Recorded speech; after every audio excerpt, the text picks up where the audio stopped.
I was gonna say yeah, and now I want to know. I'm interested in your thoughts on. First of all, if you could just give a little bit of background on the multiple lawsuits that have been consolidated here, because I think there could be a little confusion. At least there was for me. The original defamation suit is in here. Is there a new defamation suit based on what was posted on Truth Social? And it has the November 24th lawsuit pursuant to the new New York law about assault victims. Is that also been filed and is now consolidated in this lawsuit? What are we looking at that's part of what is being argued en banc here? Yeah, absolutely correct. So let's break that down. The first lawsuit, which is now being described in the pleadings as Carroll 1, right? And this is kind of classic lawyerism. You just stick Roman numerals on the end of it, multiple parallel pleadings. Was filed in state court in New York, and then Donald Trump removed that to federal court. So for all of you who will hear Donald Trump complain about Judge Lewis Kaplan because his incompetent attorneys overmet Alina Habba's workshop for the intellectually underfed, are flipping over themselves with their own stupidity here. This is the form Donald Trump chose. Right?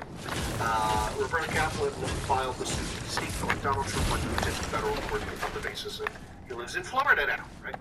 That Carroll 1 lawsuit has as the gravamen of its allegations only a claim of libel about Donald Trump's statements in June of 2019 while he was president. It obviously could not include a claim based on the underlying rape itself, because, as everyone agrees, such a claim would almost certainly have been time-barred at the time that the case was filed. But then the law changed.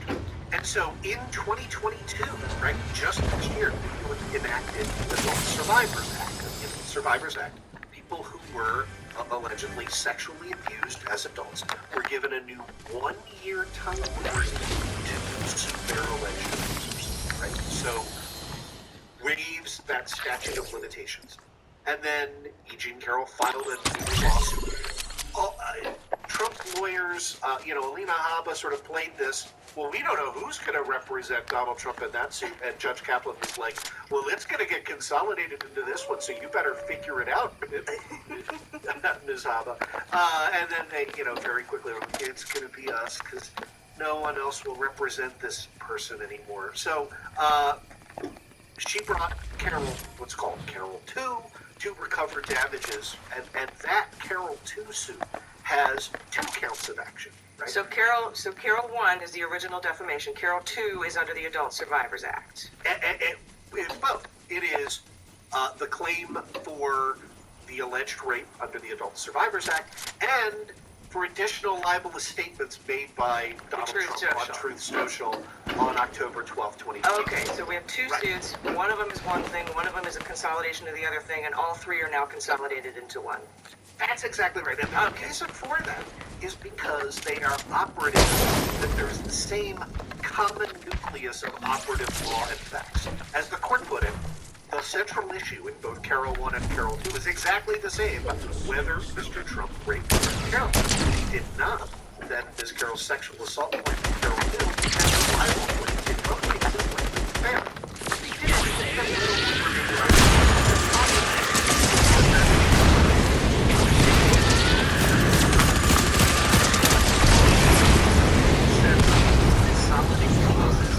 As they have now been consolidated.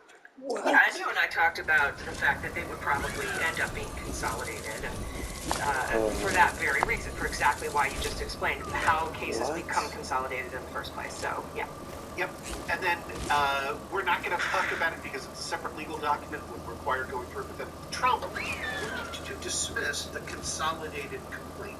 He argues that the Adult Survivors Act violates the Due Process Clause of the New York State Constitution. It does not. And he argued that the libel claim is legally insufficient because E. Jean Carroll failed to allege special damages under New York law